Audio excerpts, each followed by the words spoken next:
হরে কৃষ্ণ। বাঞ্ছাকল্পতরুভ্যশ্চ কৃপা সিন্ধুভ্যঃ এব চ পতিতানাং পাবনেভ্যো বৈষ্ণবেভ্যো নমো নমঃ।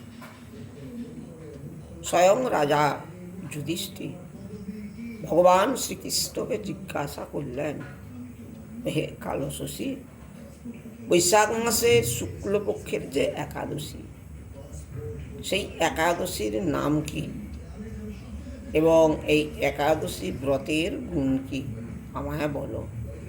স্বয়ং ভগবান শ্রীকৃষ্ণ বললেন, এই বৈশাখ মাসের শুক্লপক্ষের যে একাদশী, এই একাদশীর নাম মোহিনী একাদশী। স্বয়ং রামচন্দ্র প্রভু বশিষ্ঠ মুনিকে জিজ্ঞাসা করেছিলেন, হে মুনিবর, এমন এক ব্রতের কথা আমায় বলুন, যে ব্রত করলে সর্ব পাপ হতে মুক্ত হওয়া যায়। তখন স্বয়ং বশিষ্ঠ মুনি শ্রীরামচন্দ্রকে বলেছিলেন,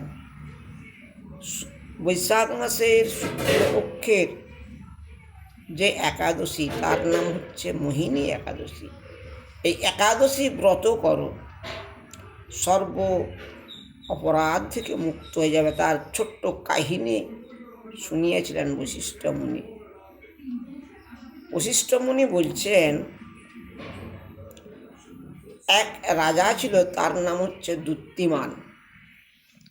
তিনি সবসময় প্রজাদের জন্যে যথাসাধ্য চেষ্টা করতেন, সেই প্রজারা যাতে সুখে থাকে। প্রজাদের জন্যে বিষ্ণু মন্দির প্রতিষ্ঠা করে দিলেন, জলের কূপ করে দিলেন, নলকূপ, এবং বড় বড় পুকুর খনন করে দিলেন, ফুল বাগান করে দিলেন, যাতে ভক্তরা ওই ফুল নিয়ে বিষ্ণু মন্দিরে ভগবানের সেবা করতে পারে। তিনি প্রজাদেরকে পুত্রের মতো ভালোবাসতেন। ওই রাজ্যে ধনপাল নামে এক বৈশ্য ছিলেন, তার 5টি ছেলে। তিনিও বিষ্ণু ভক্তি, কিন্তু তার ছোট ছেলে, তার নাম দুষ্টু বুদ্ধি। তার নামও যেমনি, তার কর্মও তেমনি। তিনি সবসময় কিভাবে লোকের ক্ষতি হয়, তার সবসময় মনে এক চিন্তা, পরের ক্ষতি ছাড়া তিনি আর কিছুই চাইতেন না। পরের জিনিস চুরি করতেন এবং লোকের ক্ষতি করতেন, এই তার কাজ।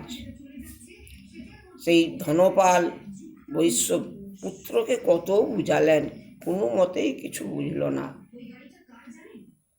ওই দুষ্টবুদ্ধির অত্যাচার আর সহ্য করতে পারলেন না, ওনাকে ঘর থেকে বিতাড়িত করে দিলেন।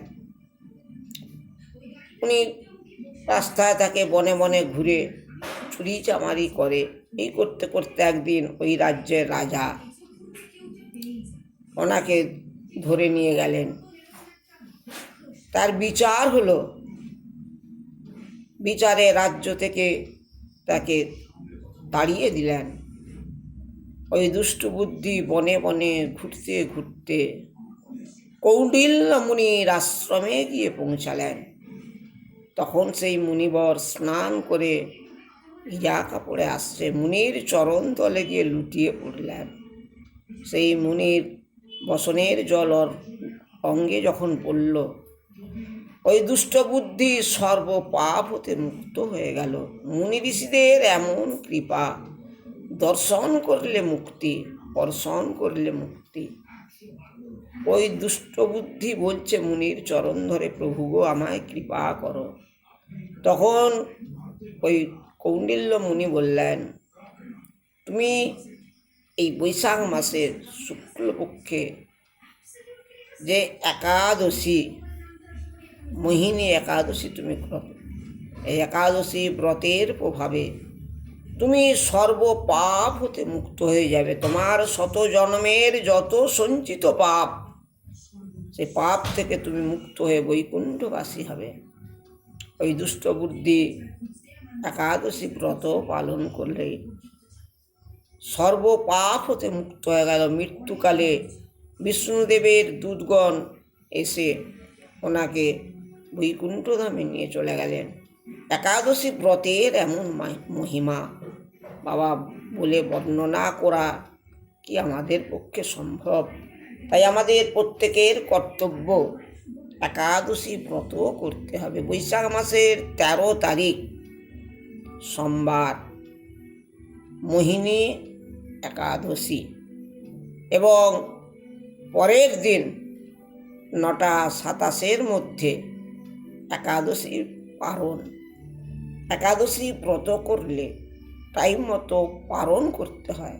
একাদশী ব্রতের পারণ না করলে একাদশীর ফল পাওয়া যায় না। ব্রতের শ্রেষ্ঠ একাদশী এবং সারাদিন হরিগুণ গান করতে হবে, ভাগবত পাঠ শ্রবণ করতে হবে, সাধু সঙ্গ করতে হবে, তবেই তো মুক্ত পাবো। হরে কৃষ্ণ, রাধে রাধে।